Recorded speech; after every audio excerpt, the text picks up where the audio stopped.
Salom bolalar. Bugungi darsimizni boshlaymiz. Darsimizda mavzu tabiatga g'amxo'rlik. Bu darsdan maqsadimiz bolalarni tabiatni sevishga, uni muhofaza qilishga chaqirish. Qani bolalar, mana bu rasmga qaraymiz. Bu rasmda tabiatni qanday qilib g'amxo'rlik qilishimiz kerak? Shu haqida sizning fikringiz.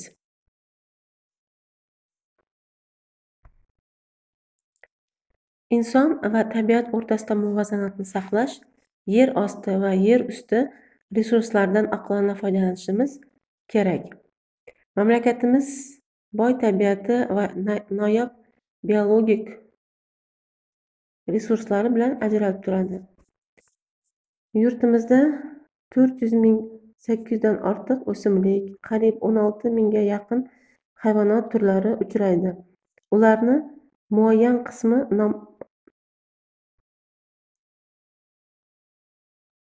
qismi noyob bo'lib, faqat bizning mintaqamizdagina mavjud.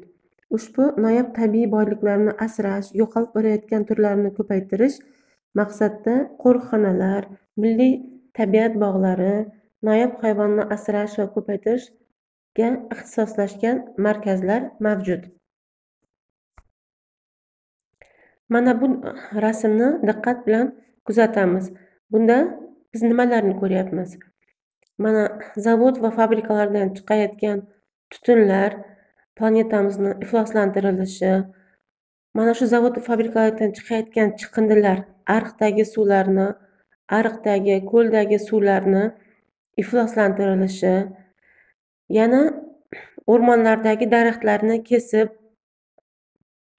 keyin tabiat quchog'iga sayrga chiqqanlar mana shu tabiat quchog'iga har xil chiqindilarni, baklashkalarni uloqtirib tashlashi, mana shular hammasi bizning tabiatimizga qancha ziyonlarni yetkazib kelyapti.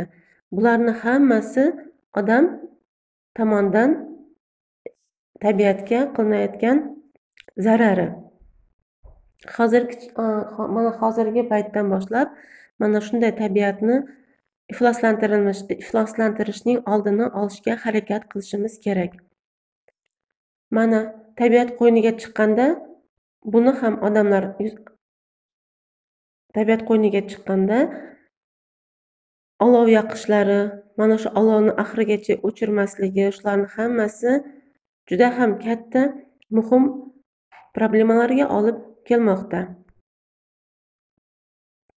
Biz hozirgi kunimizdan boshlab tabiatni asrash maqsadida nima qilishimiz kerak? Ko'proq daraxtlarni ekib, ularni ko'paytirishimiz kerak. Chunki daraxtlar, o'simliklar bizni tabiatimizni muhofaza qiladi. O'simliklarni muhofaza qilish usullaridan biri ularni Qizil kitobga kiritish ekanligini yaxshi bilasiz. Masalan, Qozog'istonning Qizil kitobiga o'simliklarning 387 turi kiritilgan. Ularning ichida regel va shleng lolasi faqat bizning mamlakatimizda o'sadi. Ular hozirgi kunda botanika bog'larida maxsus o'stiriladi. Yer yuzida o'simliklarni saqlash muhim ekanligini hamma odamlar tushunishadi. Bahor va kuz oylarida shahar va qishloqlarda ko'kalamlashtirish ishlari tashkil etiladi. Masalan, Nur-Sultonda bahorda 1 yillik va ko'p yillik gullar, daraxtlar va butalar ekiladi. Bunday tadbirlar havoni tozalashga va undagi namlik miqdorini saqlashga yordam beradi. O'simliklarni muhofaza qilish yer yuzidagi hayotni saqlab qolishning yagona yo'lidir. Noyob va yo'qolib borayotgan hayvonlar turlari Qizil kitobga kiritilgan. Soni jihatdan keskin kamayib borayotgan hayvonlar maxsus ajratilgan hududlarda ko'paytirilmoqda. Noyob va yo'qolib borayotgan jonli organizm turlarini himoya qilish uchun ajratilgan tabiiy yashash hududlari qo'riqxonalar deyiladi.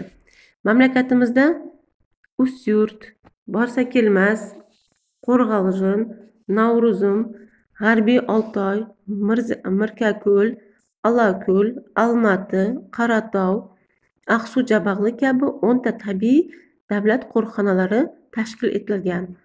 Bu qo'riqxonalar yo'q bo'lib ketish xavfi bo'lgan hayvon va o'simliklarni saqlab qolish uchun tashkil etilgan.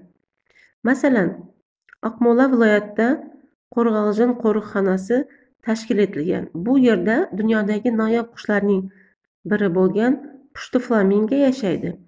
Janubiy Qozog'istonda Aqsu Jabag'li qo'riqxonasida noyob grey lolasi himoya ostiga olingan.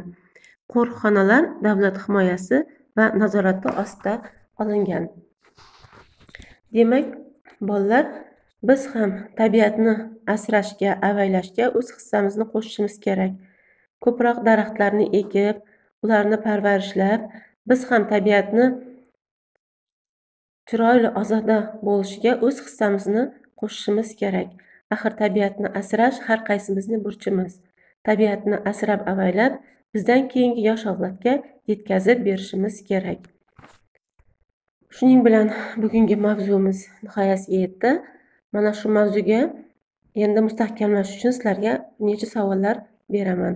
Birinchi savolimiz: Qizil kitobga nimalar kiritilgan? Ikkinchi savolimiz: tabiatni muhofaza qilish uchun nimalar qilishimiz kerak? Mana shu haqida qisqacha daftarimizga yozib qo'yamiz. Uyga vazifa esa mana shu mavzuni yana bir bor takrorlab chiqish. Xayr.